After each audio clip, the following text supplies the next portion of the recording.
this session started. Welcome one and all to the last of our New Horizons in Science session. On behalf of CASW, I hope you've enjoyed the New Horizons program, this conference. You can find recordings of the previous New Horizons sessions in the video gallery and on Hula.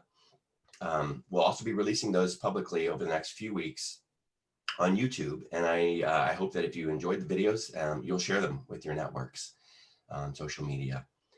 Today we have a terrific session on science and science writing session on communicating about climate change across political divides, hosted and moderated by and proposed by Teresa Carr, who joins us in Texas. And I'll let Teresa take it from here. Thanks, Teresa. Hi, so my name's Teresa Carr. I'm going to be your moderator today. I'm so excited to introduce these speakers to you. We're going to hear from two people, Max and Karin, and then we'll have time for Q&A at the end. So if you would do us a favor and put your questions in the Zoom Q&A and not Huba, that helps me keep track of it a little better. And yeah, so without further ado, we're going to get started. So I'm going to share my screen, I hope.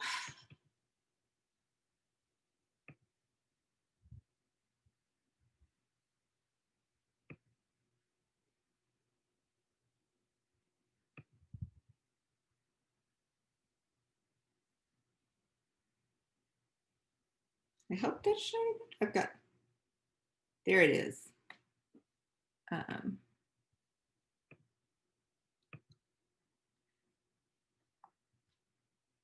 So are you all able to see my screen? Everybody, it's all good? Okay. So I'm gonna get started by introducing our speakers. First up, we have Max Boykoff. Max hails from Boulder, where we would all be gathered right now if weren't for the pesky pandemic. He's a professor of environmental studies at CU Boulder and a senior visiting research associate in the Environmental Change Institute at the University of Oxford.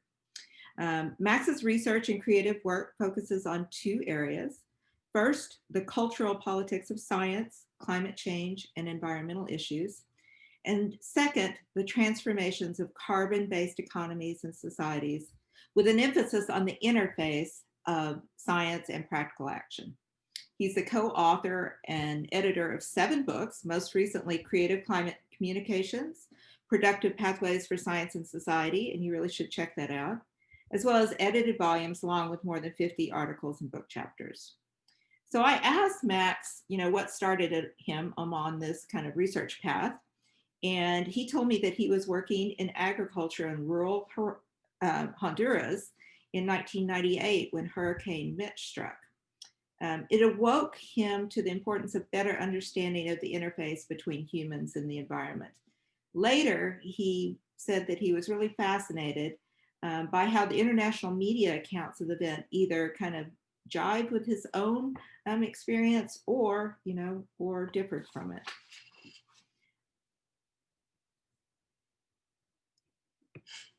Next up, we have Karin Kirk. Karin's a freelance writer, geologist, and outdoor enthusiast. She's a contributing writer for Yale Climate Communications, where one of her ongoing interests is learning what helps people change their minds about climate change. She also enjoys deep dives into energy data and busting climate myths. In the geology realm, Karin's forged a partnership with the natural stone industry, where she applies her science communication skills to help consumers and industry professionals learn about granite, marble, and other types of stone. And she's found plenty of myths to bust in that work as well. Karin's going to tell you about her experience writing an article on climate change for a magazine for ski and snowboard instructors. How she navigated the feedback really changed her understanding of how climate communications reach readers, and ultimately it changed the trajectory of her career. So I first was introduced to Karin through her TEDx talk on healing the divide on climate change. It's inspirational, and I hope that if you haven't seen it, you'll take 10 minutes to watch. She talks the talk and walks the walk. She spent the last month reaching out to voters by phone and in person to talk about climate change and energy. She told me about knocking on the door of a geologist who was unconvinced about climate change, and after 45 minutes of cordial conversation, had kind of walked the woman out of her skepticism. Each time I talk to Karin, I come away optimistic about how good communicators really can build bridges of common ideas and purpose in this divided nation. As for me, I'm a freelance science and health writer based in Austin. I became interested in communicating about climate change when I was a fellow in the Night Science Journalism program at MIT, and I was really looking at the effect of climate change on public health. But really, no matter what your beat, there's a climate change angle in there. So I'd like to set the stage today for just a couple of minutes, and by running through some polling data that demonstrates this partisan divide that we're talking about and how people think about climate change. So the good news is from this Pew poll last spring is the majority of Americans view climate change as a major threat. And that number has increased significantly over the last decade. But as you see here, most of the increased concern is among Democrats. Republican views really haven't changed much. Now, your first thought might be, oh, well, maybe we're looking at varying levels of education. This is an education difference. But this Pew poll from 2019 shows that isn't uniformly true. So yes, Democrats with higher levels of education were more likely to say that human activity contributed to climate change. But education really didn't affect the Republican views. But, I want to say there really is some good news. Even among Republicans, views are changing, especially among younger people. So that 2019 poll that I referenced earlier shows that about 29% of millennials and Gen X Republicans think that humans play a large role in climate change. And that's compared to about 15% of their elders, so about twice as many. And as Max, I'm sure, are going to tell you, it's useful to get more granular when we characterize our audience. Karin, for example, introduced me to this idea of 6 Americas based on research from Yale and George Mason University, where only a fraction of people are outright dismissive. And there's a broad swath of the publication that are likely to be at least somewhat open to information on climate change. Now, as a journalist, I just wanted to put up some of the things that I've been thinking about and that I'm going to be thinking about during the presentation. One, what's our responsibility as journalists to communicate about climate change, not just in relation to weather, but also as it pertains to natural disasters and health, business, socioeconomics, and more.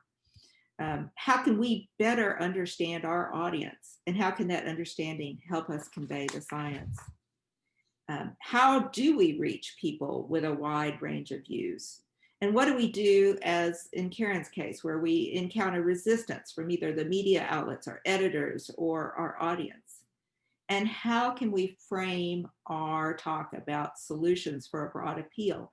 And again, I think Karin's going to talk to you about how, many people or most people are on board with the solutions, even though they might not agree on underlying changes or underlying causes.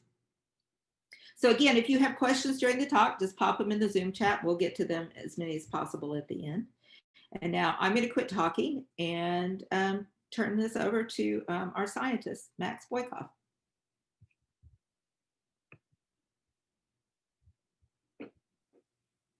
Thank you so much, Teresa. Thank you to Wait, and thank you to everyone else who's involved in putting this together. I'm glad to be in conversation with you and with Karin. And I have a couple of slides, well, more than a couple, about 10 slides that I'd like to use as a guide as I kind of walk through what my prepared remarks, and then really open it up for a conversation, which I look forward to at the end. So, I probably don't need to tell you all in great detail that climate change is clearly one of the most prominent existential intersectional challenges of the 21st century. It's at its core a collective action problem, and it's a consequence of our shared behaviors that cut to the heart of how we live, work, play, and relax in our lives. And I was very deliberate in calling it a set of intersectional challenges. This is not a single issue. This set of challenges weaves through many other critical issues, as we know. like public health, immigration, and so forth. And amidst the high quality natural physical sciences work into the causes and consequences of climate change, which we're all very aware of, comparatively climate communications, conversations about climate change in our lives have remained stuck. And perspectives have, we've blocked off needed pathways for engagement. And so what we often have is climate silence. We feed into the political division, which is a theme of our discussion today, and the partisanship, polarization, and politicization here, particularly in the United States. And as Teresa had mentioned at the outset, the wonderful work from George Mason and Yale has helped us better understand that stunningly 64% of US Americans rarely or never talk about climate change with their family or friends. These are new data that just came out in their reporting last month. And so 35% merely discuss it occasionally or often. And so when we're thinking about it and we're in conversation, thinking about it through journalism, how can we help to broaden out and enrich those entry points? How can we increase the ways that people are simply talking about these issues as a pathway to enhanced engagement and action? So this is a disconnect worth examining. And so I have, the privilege of being here at the University of Colorado to be able to examine these from a research perspective. Incidentally, I wish you all could have been here. We would have had a wonderful time here in Boulder, Colorado. But, the global pandemic mixed with wildfires here in Colorado is making this a challenging landscape now. Thinking about the physical natural sciences piece, I think, the dominant and very logical ways of knowing and learning about climate change can come through a bevy of reports. And this is a pathway that we often discuss. This is a pathway that many of you are often reporting on it as a bridge from these formal spaces of climate science into the general public and into these policy conversations. And there's a danger, though, that I just want to point out, is that there is this notion of this information deficit model, which suggests that if we just put all these reports in front of people, we can overcome that political division. People will see things for what they are, and they'll do the right thing, right? This can be comfortable, this can be appealing, this can be seductive, and this can be habit forming, but it only gets us part of the way that we need to go to really engage with people through multiple pathways. And so as a great social science scholar, Suzanne Mosier, has pointed out, providing information and filling knowledge gaps is necessary, but it's rarely sufficient to create the active behavioral engagement that's needed. And to add on to that, the sustained behavioral engagement. And, as an aside here, while we logically report on and discuss a changing climate through the sciences, there is also another sort of dimension where those that take up contrarian perspectives of a variety of sorts, maybe literal, interpretive, or implicatory contrarianism, they can find it much easier to pollute these waters of public understanding and public conversation rather than to keep them clean, productive, and useful. So by that, I mean they can cast doubt, uncertainty on some of the scientific findings, and then really confuse the general public. So, some of the work that I've been doing is examining how to build out and fortify additional pathways of knowing to help complement scientific ways of knowing. So that then helps strengthen, you think about just through a diversity of entry points and pathways, help strengthen these public conversations as they lead to engagement and action. So with these expanding pathways, I mean things like experiential ways of knowing, things like emotional ways of knowing, or visceral, or tactile, tangible, affective, or aesthetic ways of knowing and learning about a changing climate. These are some of those other pathways, certainly reliant and intersecting with scientific ways of knowing, but also bridging from that. This is to say that we can meet people where they are effectively. We can overcome political divisions by finding common ground through other pathways. The arts are an example of places where people engage that may not be reading peer-reviewed literature when they wake up in the morning, right? And as journalists, we can, you can be reporting on these other ways of knowing. You can be reporting on People's Climate March. You can be reporting on these sorts of actions that are taken. This is just one example of science marches, of youth climate strikes that can then help everyday people who may not be engaging with the science itself to better understand the intersectional nature of these challenges. So then people can more readily make these connections. And so this is to broaden out those additional pathways. One of the things here at the University of Colorado that I've been involved in for quite some time now, with about 24 collaborators, actually at 8 other institutes as well, but we're the hub here at the university, is we've been putting together ongoing media monitoring of climate change and global warming. So if you aren't familiar with it yet, I encourage you to take a look at the work that we do. We have 24 open access databases that we've made available in coordination with our libraries so that you can download and start to play with the data and see what stories are emerging. And we track this over, it's about 120 sources now through newspapers, radio, and television across 54 countries and in 10 languages. So it's really been built out as this international collaboration that we then hope can help you all as journalists better understand the ebbs and flows. And then we start to get into some of the research that we do that builds on this to analyze content and analyze what are the stories that are being told as well. And so again, relying on Yale and George Mason folks, we know that people who report that they're regularly engaging with media accounts of climate change remains quite low. 25% people reported that they read, heard, or watched stories on climate change regularly just in their report last month. And so when we're tracking this, we're working from a baseline of understanding how things are changing over time. So this is just one way of looking at newspaper coverage around the globe.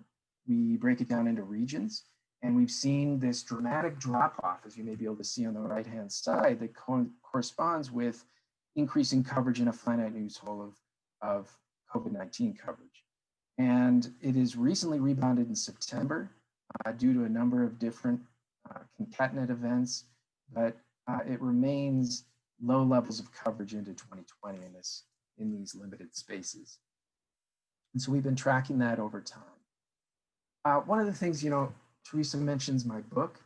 One of the things that I've engaged in and really worked on is trying to pull together a lot of the great, that at times disparate social sciences research and humanities scholarship into this book to better understand what's working, where, why, when, and under what conditions in terms of communicating about climate change. And that can include work as journalists. It does include considerations of how we're communicating this through news media. And so the aims of this book are to integrate these lessons, to provide this handbook, and to really understand there is not a silver bullet here.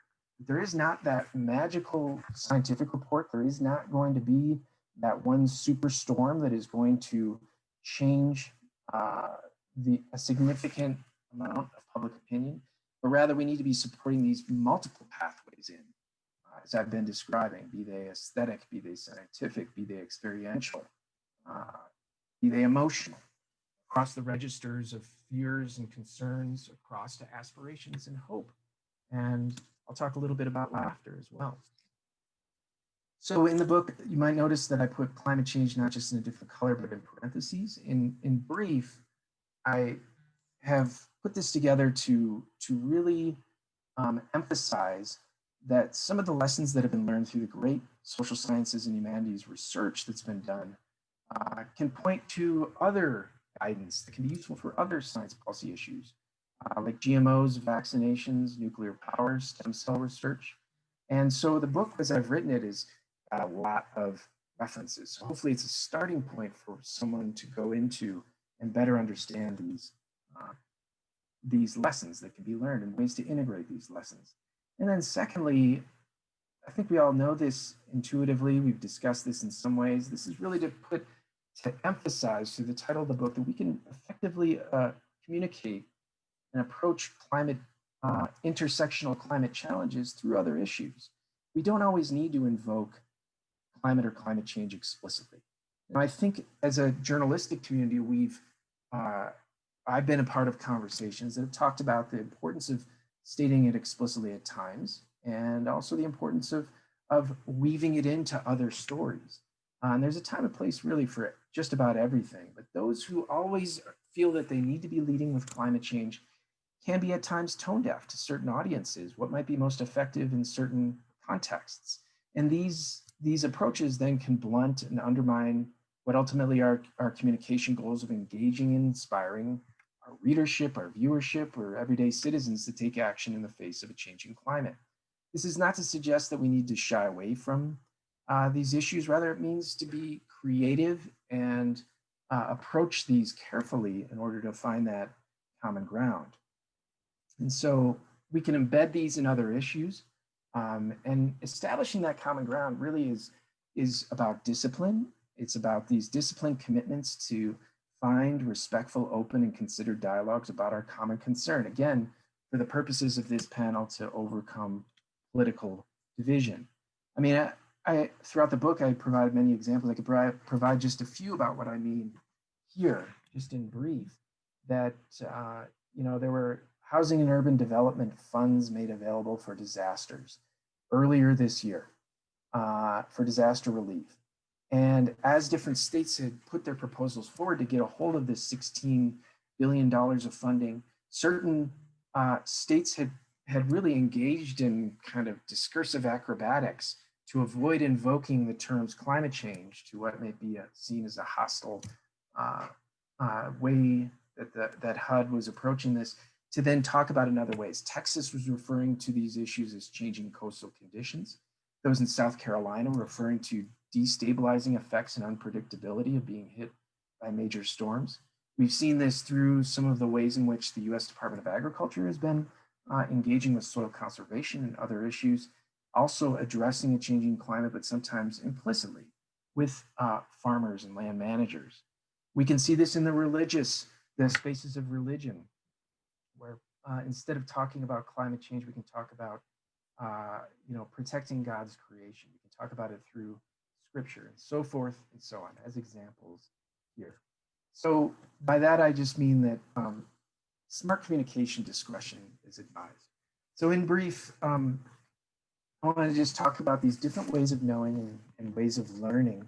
One of the experiments that I've been involved in here at the University of Colorado with a number of collaborators, and specifically with Beth Hosnes, who's a theater professor.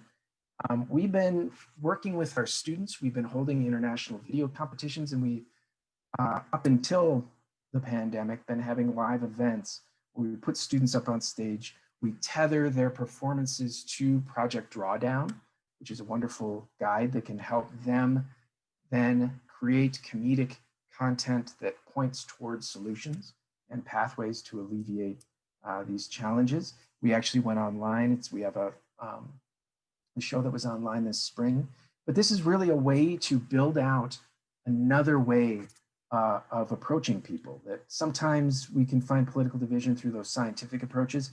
And this has really been a project that has helped us better understand these productive ways forward. There is always the challenge within comedy of trivializing, sedating, distracting, providing these spaces of maybe licensed or tame transgression.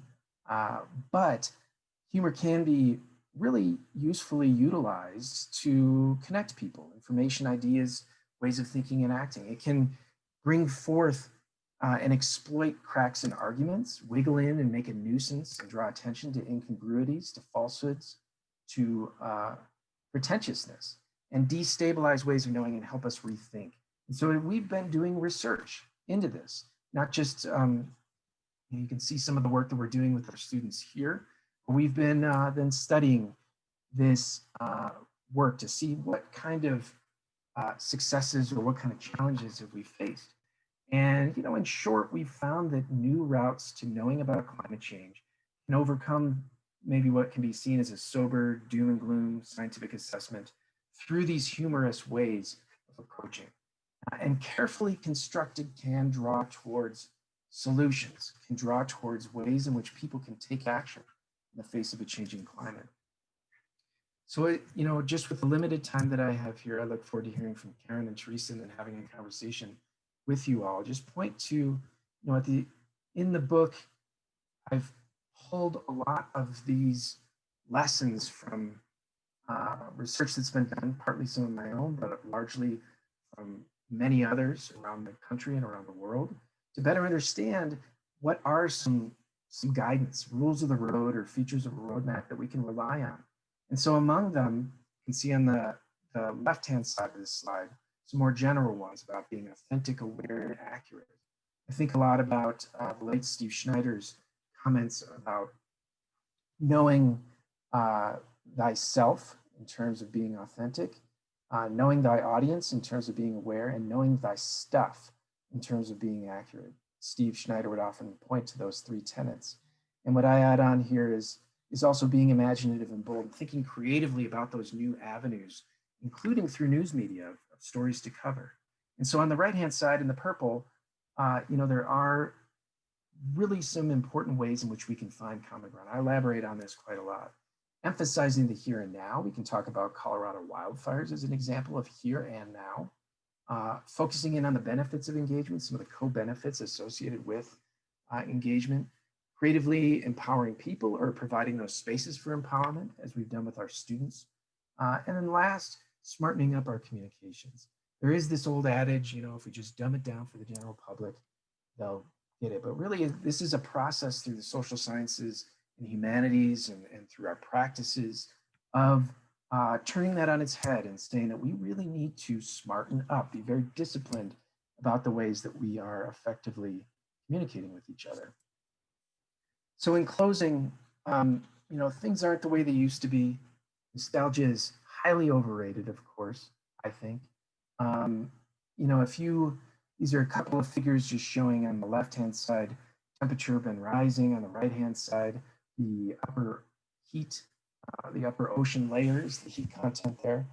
That, if you're under 35, you've never experienced a less than average surface temperature in a month of your life. If you're under 45, it's never been a year. That we have been entering into this new place. I do find some hope in the students that I work with in particular who've been born into a world where this is already on the public agenda. I can talk about, pointing to the late 1980s as this came into public conversation, but there are many college kids now growing up in this environment and ready to engage in ways that I haven't seen before. So yes, the scale of our responses are nowhere near commensurate with the scale of the challenges. We need to ramp things up. However, just to return to that basic tenet of talking about it more, of encouraging your work in journalism to write about it, to report on it more and in creative and hopefully then effective ways is the kind of contribution that I hope to make to this panel today and to our conversations going forward. So thank you, Teresa. I hope that was okay on time. I think we're great. We're great on time. And thank you so much, Max. We've got some great questions coming in and I was thinking of questions myself. So I'm looking forward to our Q&A session. I want to now turn it over to we heard from our scientists. I want to hear from our science writer, Karin Kirk. She's actually a scientist and science writer. I'm looking forward to her sharing her experience. So I'll turn it over to Karin. Awesome. Thank you. Thank you, Max and Teresa and Wade and all of you for being here. It's a brave new world of virtual communication and I would love to be in Boulder too, but it's pretty cool to do this from home. So let me start out by saying my imposter syndrome is just simmering right along here because I don't come from a traditional journalistic background at all. I've ventured my way here. And I'm very wary of the I did it this way and so you should all do it my way. I try to really steer well clear of that. Nonetheless, there's some case studies and things like that here that I want to share and really I want to be clear that it's not to say do it this way, but to open many, many pathways. Climate change affects everybody, everywhere, and all facets of life, sadly. But that means there's just so many angles to get into it. So let's get into it. So I'm breaking this into 3 parts. First is what Teresa originally asked of me and how we connected, which is a case study about bringing a climate story to a non-science publication and how that went. Bit of a wild ride, of course. Pivot to, I made more of a career out of this and sort of some many pathways you can use for climate communication. And then climate messaging. As Teresa mentioned, I have set aside a lot of my writing work right now to talk directly to voters. I can think of no more important thing to do with my communication skills and my time right now.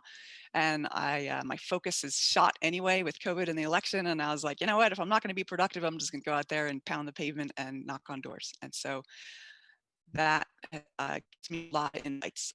Basically just journalism of a different form. I'm not writing stories, but I'm still having those kinds of deeper conversations.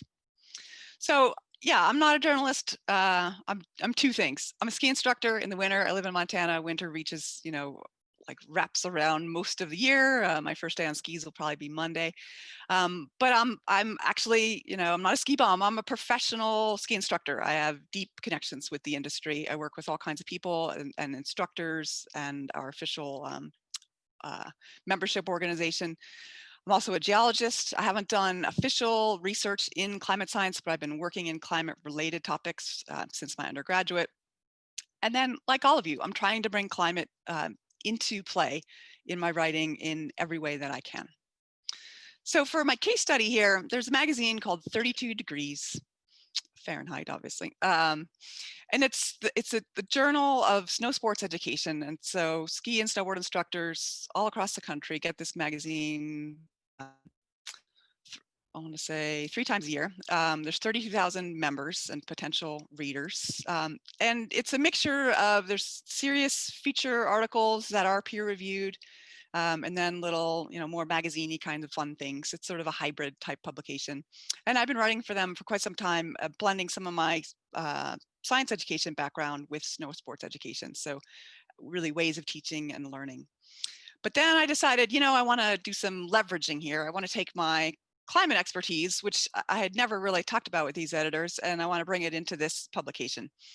And so it was a bit of a sell. And really the thing I leveraged was my pre-existing trust from my other life. And I said, yes, I've done a good job. You guys trust me. And I'm on time and I give you photos and I do all the things that a freelance writer should do. And so I'm gonna leverage that and say, can I write to you about climate change? They at first were like, yeah, no. It took a few tries, and they only accept feature pitches pretty much once a year. Then they lay out the whole, since it's print magazine, they lay out all their issues. The publication schedule really revolves around winter. And so I pitched it along with a bunch of other topics. They didn't go for it. I pressed it when it was clear that winter is deteriorating and it's affecting us. And so I had a better option to kind of try that pitch again. And they were like, okay, they went for it. So one of the nice things was right off the bat, when they gave me the assignment, they said, we're not going to do this both sidesism. Thank goodness. I was very pleased with that. They weren't trying to play both sides. These editors and generally the readers have no science background. So they were relying on me to bring the science home. As Max said, know thy stuff, be accurate. When we went through the edits, they wanted to change some things without realizing that they were sort of making the science excessively watered down to the point where it wouldn't be accurate, but they trusted me in pushback. And ultimately it was pretty cool because it actually was a whole issue framed around climate change. And it was after a particularly terrible ski season for the West Coast. And you could really now feel the impacts of climate change, climate on every, facet of our way of life.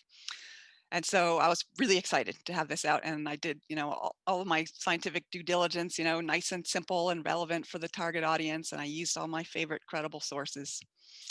And, the bottom line here is I'm trying to bring science into a place where it may not already be. This is a huge audience for climate change. You have all these clients and here these people, they just wandered in from somewhere to Montana. And they're like, wow, this is amazing. And you have these professional instructors kind of guiding them, not just through the skiing, but the whole alpine winter experience. And so there's many opportunities to have conversations. And I wanted these instructors to have some talking points and to know their stuff and not be caught off guard should it come up. That was my point. And so coming from a trusted source to kind of beef up their knowledge. So the article came out, yay.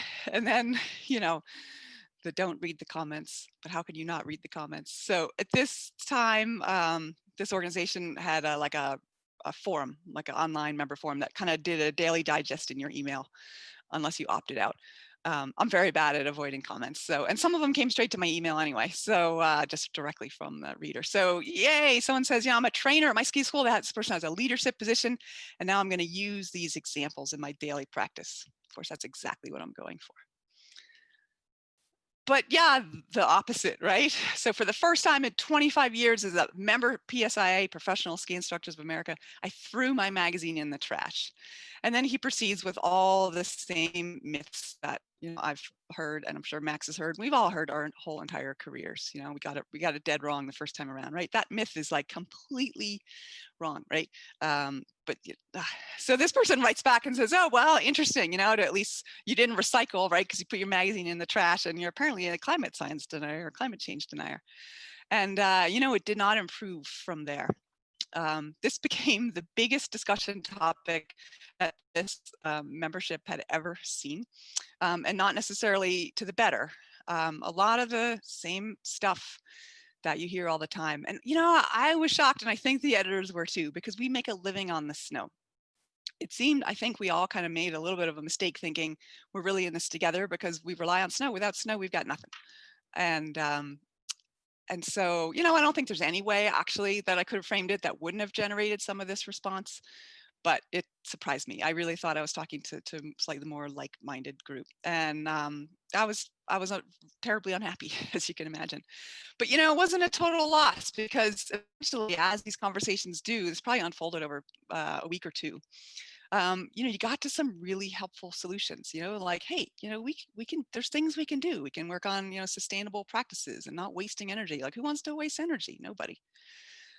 But here's the thing that completely blew me away. This is the same person. The same person wrote these two things. What is going on here? And so this was a real career epiphany. I was at the verge of leaving my other job at this point anyway.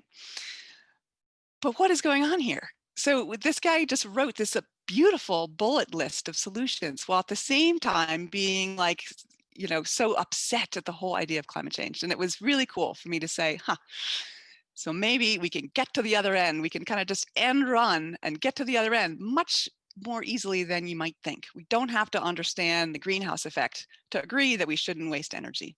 And so this was a big insight. And it gave me this was the basis of my TEDx talk. Basically, that values underlie everything. And it's not so much about science and education, although those absolutely play a role, but values are really the driving thing. In the meantime, I just want to say this organization, yesterday I went to their site to grab some screenshots, and this is on their home page, their front page. So they, you know, the editors, and we had a little like, I was like, gee, sorry, I brought a huge controversy to you. And in subsequent stories, they're like, remember, we're not talking about climate change anymore. So we were all a little gun shy, but now look at this. They're actually, it's right out on their front page, take action, not just like, it's a thing, take action on the very front of their webpage. So things have evolved in 5 years. Okay, so part 2, pathways of climate communication. There's lots of ways to do it. So I'm an outdoors person. I love to travel. And in 2016, I started writing for Yale Climate Connections. And so there's ways to make travel into climate stories. This is lovely. Who doesn't enjoy doing this? It brings a personal narrative and an upfront seat. And it's great. And of course, I love doing that. But, you know, I think a lot of people do that. It's very difficult to land these pitches because who doesn't want to do it? I'm lucky I've got a pre-existing arrangement here, so I can wiggle those in pretty easily. I think a more impactful angle has been really listening to other people. What's going on with other people? And so I stumbled, for example, on this Reddit thread, former climate deniers, what changed your mind? And one of the comments was like, someone needs to take these stories, you know, make a top 10 list of why you stopped fearing science. And I was like, I'm going to do exactly that. So I digested them and wrote this up as a, like, you know, what made people change their mind? What happened? And this totally caught on. And this story went, you know, more viral than anything I've ever written. I got a nice interview on NPR. The Yale editor, this was new in my tenure at Yale, and they're like, where did you come from? What is this? And so it was great. And so it really taught me that this listening and hearing other people's stories was a thread that I enjoy. Teresa showed you the 6 Americas, this sort of spectrum of climate belief. It's not just believers and deniers. I don't like either of those terms particularly. But what happens if you start talking to people on this spectrum? And in fact, what if you have them talk to each other? So that became a really fun project where I found people on different sides of this climate attitude spectrum and had them chat with each other. And so here's Susan, who was saying, she's like, I get it, but, I don't like, it's become a religion. Like everyone is just falling in line. And like, are the scientists, do they actually, like, how many of them really look at this stuff? So I paired her in a conversation with an actual climate scientist, and she could ask him herself, how many of those people have actually looked at the data? And he's like, all of us. And she's like, really? Like, you've done it? He's like, yes, of course. But like, how great for them to have that conversation, for Ed to see that that's a concern, and for Susan to ask her question directly to Ed, and of course for me to write about it. So yeah, these became really interesting, useful conversations, and I'm honing my skill here as a listener. And so this became a series called the Common Ground series, talking about, where are the themes that help these conversations break through to where these somewhat opposing views can start to agree, and where are we emphasizing those places of agreement. For me, the evolution there is into this, like, how do you, what about people who've changed their mind completely? This is in progress, and these are really fun interviews, very difficult stories to tell because they kind of travel a long path, but pretty addictive actually to talk to these people, really interesting. So the last thing is going to be sort of the stickiness factor. So for all the different types of messaging, what works? What are some things that you can use? And I don't know. We've been, the science has known this for 30 years. It's a difficult conversation. There's no silver bullet, obviously, like Max said. It's all about the silver buckshot, and we just need to always keep trying and putting our own creative energy into it and our own experiences. But I'll share a couple of themes. One is the divisiveness factor. As I mentioned, I talk to voters every day. Everybody is sick of divisiveness. So this good versus evil, Democrat versus Republican, I think people are weary of that. And I know this is all coming to a head until the election. No matter what happens after the election, we all have in front of us a major common ground challenge, because regardless of what happens, we still need to move forward, and we still would like to have sensible public policy, and we would like to not have a civil war. And that's a job on every one of us, every communicator out there. It's up to us to make that discourse less destructive and more constructive and productive. So where is that common ground? Max mentioned this too. You can't avoid this idea, hopefully. There's lots of common ground out there. So where is it? And that's up to us as journalists to go sniff that out, find the coalitions, find the sort of surprising alliances that I think people want to read that, and we really need it in society as well. Science solves problems. A science denier is often someone who is not interested in solving the problem. And so framing it as, who doesn't love a solution? Like, everyone loves solutions. This gets back to the thing with the ski instructor magazine. The same guy who's like just railing on, science was wrong before, is like, oh, make sure we all are, weatherizing our house, right? So a solutions emphasis, I think, is great. And there's all kinds of solutions. There's far out in the future, really aspirational ones. There's super practical ones that are free. There's, I think, no end to this space. Science, people have an inherent like for science. They don't like when science intrudes on their freedom or whatever, but if you can take a step or two back from that, science still has a sort of awe appeal that I think we can really use. The process of science, how a scientist works, is very interesting. I learned in the Common Ground interviews, when a scientist would talk about some of their failures, they became much more likable to the other person. And that shows that sort of we have this pushback, unfortunately, about expertise, that people are like thinking experts are somehow, people that we don't trust anymore, which is terrible. But so by showing this process and a little bit of that fallibility, I think we can make it a little more appealing, humanize it. They can be fun stories to tell. And scientists themselves, as you probably already know, sometimes are quite delightful people, make great characters. So in all this, you can be building trust in science, and societally, that's a very smart move. And I think readers can take comfort in that. And I think hopefully editors as well are looking to build the trust in science. What we need to be careful of is this weaponizing of science. By the way, those are carbon dioxide atoms coming out of the cannon, like, oh yeah, well, I've got ice core data, and oh yeah, coal is just too expensive, and you're just throwing out those bombs. And like, what do you do when a bomb comes in, right? You're like, no, you defend yourself, you armor yourself. So we don't need to weaponize science. Let the Facebook chat take care of that. We can make it much more friendly and trustworthy than just weaponizing it. It's tempting, fine, do that with your brother-in-law if you need to get it out of your system. Be careful about villains. It's not to say that there aren't any villains, but be careful that you're not demonizing entire groups of people, but especially regular people. I think we got to really watch it on that. I have a particular bone to pick with money, fossil fuel money in the political system. It really, really bugs me. So I write about that, and I use that now almost every day when I talk to voters, because another thing I learned in my common ground conversations is people really don't like that.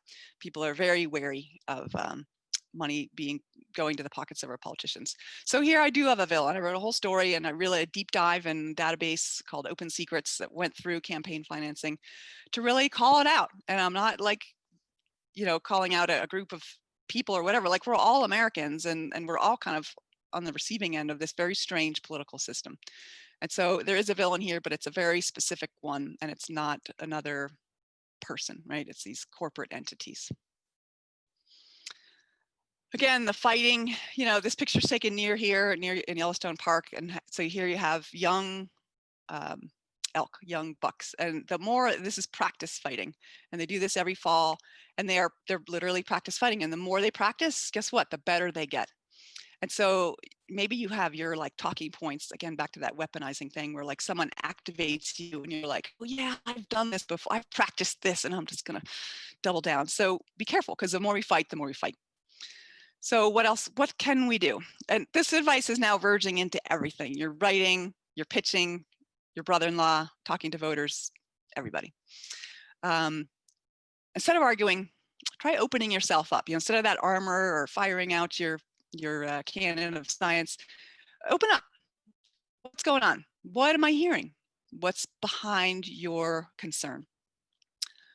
Let's deep dive. Explain more. Tell me about it. And like all you can do to not become that elk and not start pushing back. But the longer you can listen, the more time you have to think about, how am I going to reframe this? Where is the common ground? And the only way you can find common ground is by listening and asking and digging for it. It rarely just falls into your lap.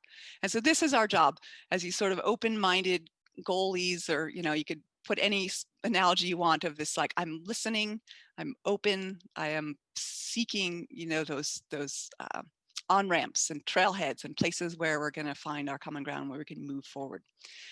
And then the last step of this is the sort of flip around. Instead of the elk fighting each other, carbon tax, no carbon tax, flip it around. You're both really on the same side in almost every issue. We can figure out that we're both on the same side. We have a certain politician running for office in our state talking a lot about a job-killing carbon tax, and man, I get triggered by that because it's not right. So let's flip it around. So yeah, we have a coal plant that's closing. Is it closing because of a job-killing carbon tax? No, it's closing because the energy economy is changing. So our choice, actually, as Montanans, is we can move towards the new energy economy, and we can get cleaner air, more sustainable jobs, more relevance. We can keep our energy customers. There's like, I have yet to talk to a voter that doesn't go like, yeah. And I'm no longer talking about a pro or con of a carbon tax. I'm talking about what we together do in response to the changing energy market. So when you get yourselves all on the same side, the controversy subsides. You can make easier progress, whether it's your editor, your reader, your brother-in-law. Your brain is a little more open to those ideas because it's not so armored and fighting. And so this little framing trick really, I think, can open a lot of doors, and we need to do it, honestly, everywhere, because no matter what happens, we have a lot of work to do to kind of get this ship sailing towards solutions as fast as we can. That is it. I think I hopefully came in on time, and I will stop my screen sharing. Perfect. Thanks. And that was great. So interesting. Yeah, I just love this case study. and what you drew from it. I love the way you took that and kind of built it, and just built it into your life and went forward from that. Okay, I'm going to see if I can share my screen just with the last slide that had our Twitter handles. Not that it's that important. Oh, it's important. Come on, it's Twitter. So there, we got it. Yeah. And then I'm going to switch to some Q&A. So I think I'll do like top and bottom in our question box here so that we get some that were coming in early and then some that came in later while Karin was talking. And of course, please continue to add to the Q&A box, and I'll get to them for as long as we can. First question up, and I think this one was probably for Max. Why didn't Governor Jay Inslee draw more support with his focus on climate change? And, did he even impact the conversation, which is a really interesting question because we are talking about ways to impact the conversation and communication. Yeah. And that's for Max. Great. That's a good, logical question. I think that his plan, the Evergreen plan that he put forward, you can see tracings of it through the current Biden plan. In fact, I'm teaching a grad seminar here at CU Boulder in climate politics and science policy, and we're tracing those things together. So I think that the influence that Governor Inslee had on the race is still reverberating through. It could have been partly timing, could have been funding and backing, why he didn't quite get as much resonance. I think we're now in a different place than we were in the primary season in terms of the here and now ecological, meteorological events that have been unfolding around us, among many other things that have been, from wildfires and here in Colorado and California, throughout the Pacific Northwest, to hurricane activity and unprecedented intensity that's going on. So, just to begin, I think Inslee, maybe the way in which he may not have become the nominee is not necessarily an indication of a lack of influence. Climate change, there are these kind of somewhat feeble superlatives that have come out of these two debates. One being that it's been discussed more than ever, even though it was the last question last night. But it was 12 minutes, and that's more than it's ever been discussed. It's the first time it's been discussed in all of the debates, which is 2. But it's becoming much more part of an integrated discussion. And so I think Jay Inslee is to be thanked for the work that he did to contribute to that. Yeah. So I'm going to go to a question from Meg here. And she's curious, and this is for both of you, if you have insights into why people don't believe or buy into climate change. If this is fear-based, or their fear, and if so, is this fear of what? Changing their lives, losing their jobs, or is this just purely like a political, identification with a tribe? That's a great question. I'll take a quick swipe at it. It's all the above. Be very careful on how you generalize and put people in bins of, oh, you're just afraid, or you just don't understand science, or you're just a Republican. But political identity has a ton to do with it. Very, very strongly correlated. It's probably the single most correlated factor. But also cognitively, it's not a lovely idea, right? Oh, we screwed up the world. Oh, your life can't be the same. Oh, that fire? Yeah, sorry, that's us, right? Your brain does not want to hear that. So it's kind of a headwind on both the political stuff and the cognitive stuff. That's my quick answer. I mean, to add to what you're saying, Karin, I have found Carrie Norgard's work really good. She's at the University of Oregon. In her way of breaking it down into 3 parts, there's literal denial, which is just hands over your ears. I'm not going to listen to any of that. But then there's interpretive, where people interpret certain, bits of information differently. But then third of 3 is implicatory denial, or implicatory contrarianism is the term I prefer. And that is to say, okay, I take it on board, I see the interpretation, but it necessitates that I have to change my life in certain ways. Or I may even have to change the way in which I do things or meet my livelihood needs And I think a lot of us sit in that space. We live in so much contradiction that many of us sit in those spaces of at times implicatory contrarianism. And that can manifest, as you're saying, in a variety of ways. Some may hold the line and be seen as denying, the science of human contributions to climate change, in part because of the implications that it may have on their lives. So this question's for you, Max, and this pertains specifically to your presentation. So, what happened in climate coverage for this peak in 2010? I think that you showed on one of your slides. Oh, sure. Yeah, that was pretty prominent globally. That was the actually end of 2009. It was the Copenhagen set of climate talks through the UN, which was preceded just before that, for all of us who've been a part of this for a while. That was just preceded by the University of East Anglia email hacking scandal that got a whole lot of attention, that was referred to as affectionately as ClimateGate. And so that created a spark of attention at the end of 2009. If you actually go onto our site and you look at the country levels, they look a little bit different in places. In the United States, there has been unprecedented levels as recently as a year ago in September for a number of reasons that we analyze. But in the US, the coverage has gone up tremendously in recent years, with the exception of the drop off in the first part of this year due to the COVID-19 coverage. Yeah.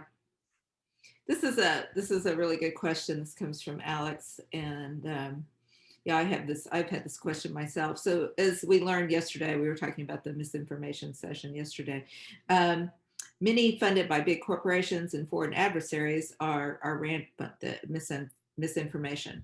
They spread through some channels which cannot be monitored, such as closed social media groups or messenger apps. How can we as science journalists know that we're reaching the people that need to hear this, and how do we break through, those closed loops of information? My quick and discouraging answer is you can't and you won't. Right. There's nothing that's going to break through. You can chip away, and maybe you can talk to the ally. If someone's deep in conspiracy trenches, yeah, they're not going to read Yale Climate Connections, and they're not going to read Max's book, but we are. And so it's going to give us tools to be more nimble, to talk to that person when you encounter them at Thanksgiving or on the bus or whatever. And that we don't have to convince every last person. If you think of that Yale and George Mason, Six America spectrum, there's going to be this residual of dismissives always. And there is on every idea, but we don't need them all, right? We need the bulk. We need the bulk of voters and the bulk of policymakers. And we can, the conspiracy stuff is really terrible and we tend to really obsess over it, but we can't win everyone over. We can win more people over, and it's a numbers game, right? So we just need more. We don't need every last one. Yeah, I agree with that. I think I might be a little bit more optimistic in that we can find common ground. I mean, I really love the way in which you were talking about in your presentation, Karin, that, there's a whole variety of ways in which we have still yet to really dig in. I think, for example, Ezra Markowitz, this is kind of my habit of pointing it towards other people's research. He's at University of Massachusetts Amherst. He's looked a little bit into legacy and how you can actually find people who may not engage with climate change explicitly, but they actually want to think about the legacy that they leave on this planet. That's a pathway into saying, well, if you want to leave a legacy, you have to be thinking about these other things. And so he's actually been exploring with some of his colleagues how you can maybe leverage this notion. I mean, there are many ways to do it with people who maybe on the surface. I come from Wisconsin with lots of hunter and fisher enthusiasts, and with hunting communities, there's pathways in that we just have to be disciplined. We have to be thinking carefully and smartening up the way in which we're engaging with these communities to find those spaces. Yep. I wonder too, Oh, go ahead. Sorry, just a really quick thing is that sometimes we get unsatisfied when we do all the things that Max just said, and thank you for being more optimistic, and it doesn't, and it feels like you had no effect. And that's when you say, well, facts don't matter and blah, blah, blah. But from everything I've learned from listening to other people and interviewing people that have changed their mind, the mind changing process is a multi-year process. And so you're just planting a seed there. And so you're going to slowly winnow away, and you're not going to build up the opposition by being a jerk and being an elitist and stuff like that. But it's just seed by seed by seed that you make that garden. So all is not lost if it feels like you had no effect. Well, and I also, what I was going to say is that it occurs to me, there's the psychological phenomenon of social milling, right? So when the way we think about things, we mill it through our family, friends, our social network. And I wonder, as you chip away at this and these ideas become more widespread, it's like it's more grist to go into the mill. So you're starting to mill some of that in with some of the other stuff. And maybe I'm being optimistic here too, which is unusual for me, but maybe that's a way that this stuff starts to spread. And even within these networks become less have become less desirable in some way. Maybe they fall away. Nice. So this is to this kind of on the same topic and follow up. So how do you still communicate the urgency for taking climate action while trying to avoid the whole doom and gloom narrative? That's from Haley. You start, Karen? I mean, there's a lot of research that's been done that's really helped point out that, through doom and gloom, through talking about the magnitude of the challenges that we face, you can raise people's awareness, but to point them towards action instead of paralysis or their eyes glazing over or alienating them, you have to point them also towards productive entry points that they can take. And sometimes that can be then creating those spaces of empowerment and inspiration. And so there are ways in which you could say, there are these challenges, but there are, the good news is that there are all these opportunities that we have in our everyday lives. Climate change intersects with everything that we do, from our household activities, the way we get to the store and back, to work and back, to the products that we buy and the foods that we eat and so forth. So doom and gloom definitely and logically threads through a lot of these discussions, because that's what can drive a lot of the coverage. As a journalist, you're going in not to tell necessarily a wonderful story, but if you're talking about hurricane impacts and amped up hurricanes from a changing climate, it's hard to find that, get beyond the doom and gloom. But there are so many opportunities to then steer that. I think, as Karin was sort of describing, is how you can then take that for what it is, but then also guide people towards those places of possible engagement. Right, exactly. And I think another way you can put a like accelerator on that, I was going to say hit the gas pedal, right? Bad analogy. Is as soon as we enact solutions, we get the benefits. And so we learned from COVID, as soon as you stop burning so much fossil fuels, you immediately get a public health benefit in air pollution. And so the co-benefits, we'll realize those benefits right away. As soon as you stop burning expensive coal, you start saving money in your energy bill. And so do you not want those benefits? Yes. Do you want them sooner? Heck yeah. So you can flip it around and say, I want those benefits right away. And in fact, other states for Montana have given us a firm timeline. Coal is going to stop flying around the national energy grid or the regional, energy grid pretty soon. So it's time now for us to start building new infrastructure if we want to stay relevant in the Western energy market. And so really I'm speaking to the markets and to the jobs, and not so much to the fact that I know that the Greenland ice sheet is like terrifyingly disintegrating, but that's not going to motivate someone. But making money definitely helps. And I want to make money sooner rather than later. So that helps with the urgency. So kind of a follow-up to a question. I see a few people on the thread have a question that's similar to that. And, that's like, how do you talk to your uncle, or how do you talk to your grandfather, or, what, the larger version of that question is, what do you do with these people that are quote unquote a lost cause? But, in some cases, they're very loud and they have a very, you know, vocal contrary voice. And so, you know, they're being heard a lot, and that's, you know, that's frustrating. You know, why waste your time? But then again, you know, Haley's wondering, when you know that person's going to keep spreading information, you feel like you want to shut that down. And I know I do this on social media myself sometimes to not great effect, you know, I will say. So, you know, be that to somebody in your family, somebody you know, or just on a larger stage, you know, somebody that has the public's ear, you know, how do you deal with that? And that I can, Max, if you want to start with that, you can. Well, I mean, I've been able to join a few of the earlier panels about misinformation. I think about that in my response to your question about how can you address this.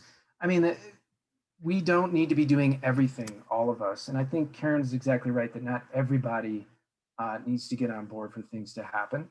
But, you know, we can support certain efforts that find resonance with those communities. Part of what I was describing about being authentic is that if you're authentically part of an extended family where you can have those conversations, that's great. If you're authentically part of, you know, a certain affinity group where you can engage. Otherwise, you can support others doing that work. You know, Bob Inglis, for instance, and Republican do a lot of great work with Republicans engaging in environmental issues. Similarly, Alex Bosmosky with Deploy US is doing a lot of that work with Republicans and effectively engaging, particularly younger Republicans who care about climate and environment. And so I think that, you know, we ought not burden ourselves by thinking we can speak effectively to everybody all the time, but rather to support those who can have those conversations. I mean, I sometimes engage in those. Sometimes when I'm confronted with people, they ask me, you know, what do I do? And they're just excited to tell me how much they know about what I do, or, you know, that kind of thing. Then maybe it necessitates me reframing it. Again, as Karin said, I love the way in which you put all that, is reframing it into, okay, well, let's see how we can channel your perspective into something productive. Yeah. So Karin, yeah. are there lost causes? Oh, absolutely. Yeah. But so with that, when you get in that case, for step one, I think this audience in particular can do, change from being that person's relative or whatever to being a journalist. Open up.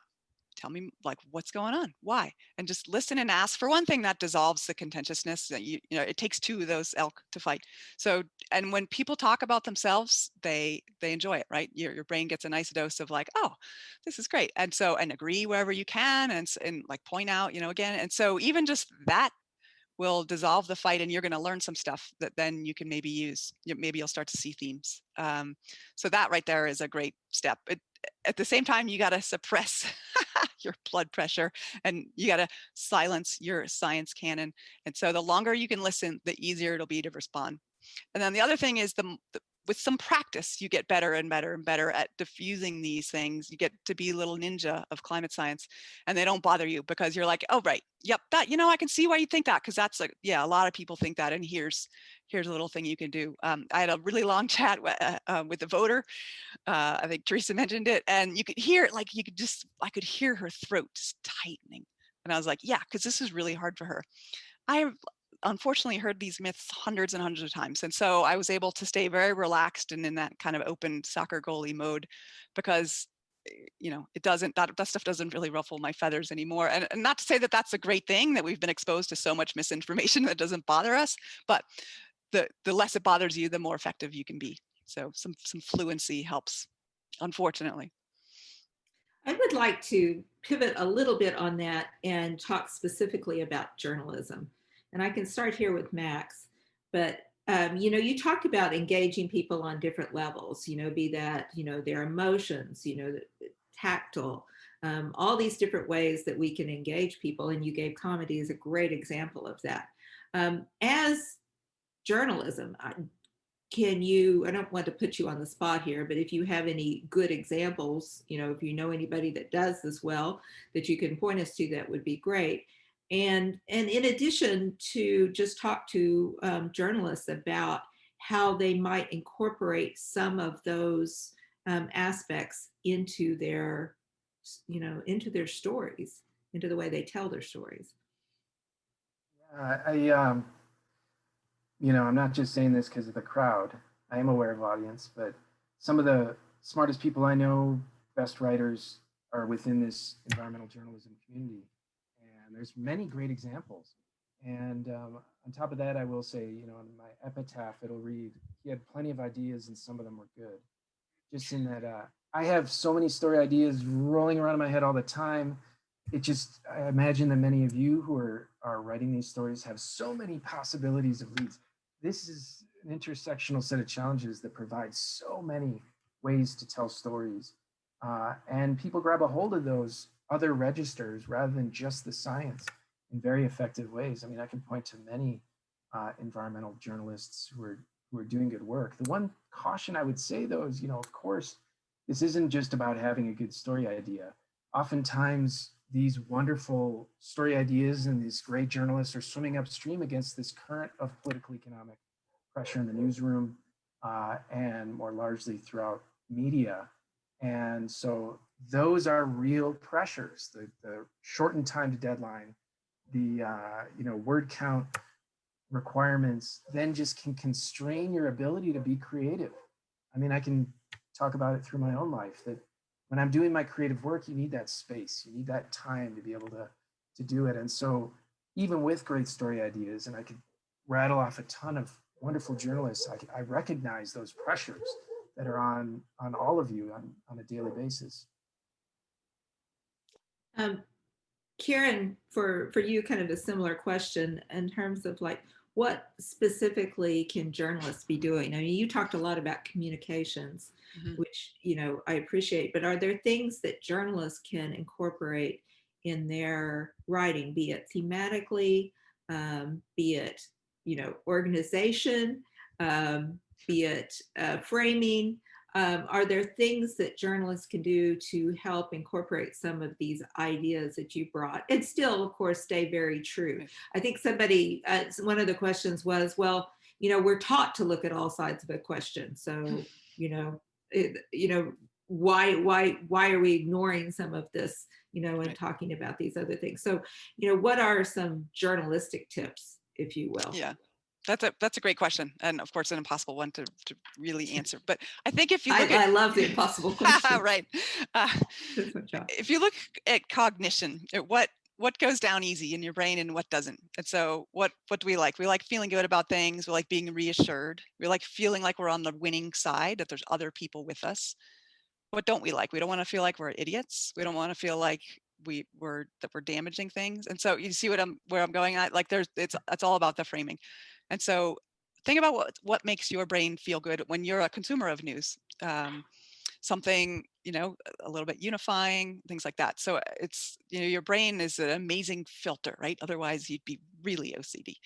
And so some things get through that filter and some don't. The more positive the message, obviously, the easier your brain is going to let that one in. And again, let's just tone down the divisiveness, especially in the coming couple of months. I think that's gonna, I don't know, I'm not an editor, but if I were an editor, I'd be looking for stories like that. And that's the last one, is trust your editor, right? They've got big ears, right? And they're listening to this whole bandwidth and you're in your zone. And so maybe ask them, what are you building towards as we're gonna round this corner one way or another? What are you looking for? What can I do to bring those stories to you? Yeah. So I'm gonna ask maybe one or two more, and then we'll come to the end of our time. Max, events like the comedy stand-up show are great, because as Lorena asked this, but that requires skeptics being willing to show up. And I find that also too. I try to share some of the things I've written for a science magazine, and then I'm gratified when friends and colleagues will share it as well. But I feel like a lot of times, what I'm saying is preaching to the choir in some ways. Even when I'm doing my reported commentary, let's say for Undark, I feel like maybe people might be surprised a little bit, but they're not going to be, shocked or maybe not changing their minds about things. So, how do you bring people in? how do you, bring people into this environment where then you can use these messaging techniques that you all have talked about? We can start with Max. Yeah, I mean, it's work in progress. As we've built this up over the last 5 years or so, we've had limited success so far in bringing in people who may take up that contrarian perspective. But we feel like we're building a foundation so that people get more conversant through comedy, so that we can then hopefully build those bridges as we go. I mean, with creative people, we're engaging increasingly with comedians. Some of them don't consider their content climate or environment, but we're building out through our work and through the activities that we've been involved in. We're building out this network where I hope that it will then bear fruit, where other comedians run with it. So we've been partnering quite a lot with Chuck Nice, who's a comedian out of New York City, and he's co-hosted Star Talk with Neil deGrasse Tyson. And he's been opening up his networks, and he's been pulling in other people. Chuck and myself and Pocket Lab had a big event at Climate Week. Again, it's still not reaching out to those audiences yet, but we had over 5,000 people from around the world engaging with our conversations in these ways. And we hope that, again, as Karin said, well, these are seeds that we hope will germinate. And that's still work to do. Well, and if you think about the 6 Americas, you're probably reaching people in the middle of that scale, which is the wider area of the scale. And, we had a couple of questions, Karin, about your, your one-on-one, your Common Ground series, which I thought was just fascinating. I have to go back and read that. So, practically, how did you do that? And are there things that other journalists can take from that? Because we were talking about how do you bring these skeptics into the conversation without trying to do this false dichotomy. So you were able to do that. So are there, how did you do that is a question from Carol. And then, for me, are there things that we can, broaden from that, if you've thought about this, about how we could use that technique in other journalistic ways? Right. Yeah. So that was the hardest part, was finding, this is similar to what Max is saying, finding that more contrarian voice is hard, because we have our bubbles, right? And so I've got a 1,000 of like-minded people I can tap into. So I use social media in every case because if it spreads, you can just get it to spread a little bit beyond your own bubble. In some cases, I found people I was a really addictive reader of Facebook comments, because I feel like that's another way to ear to the ground on how people are thinking about climate change. That's where I found the first couple people of the I've changed my mind stories. I saw them write a comment. I immediately messaged them and said, what are you doing? And they're like, who are you? No, right? And then so then you have this trust building thing to do, because you're going to hold me out and make fun of me, aren't you? And I'm like, God, no. Read my article. No, I would never do that.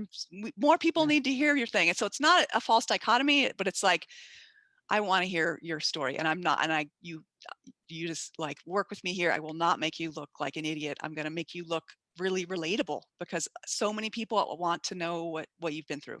And so that's a big job that we have as journalists, to be the stewards of those stories and never make those people look like fools. Because they aren't, right? They're just regular people. And so really be the steward of those stories once you find them. They're very hard to find though. So, and you're going to be really motivated to hold on to them once you found one. Well, guys, wait, are we at the end of our time, sadly? We are.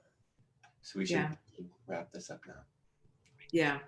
I'm sorry if we didn't get to your questions. I know there's a ton of questions left, and I could have talked all afternoon with this great panel.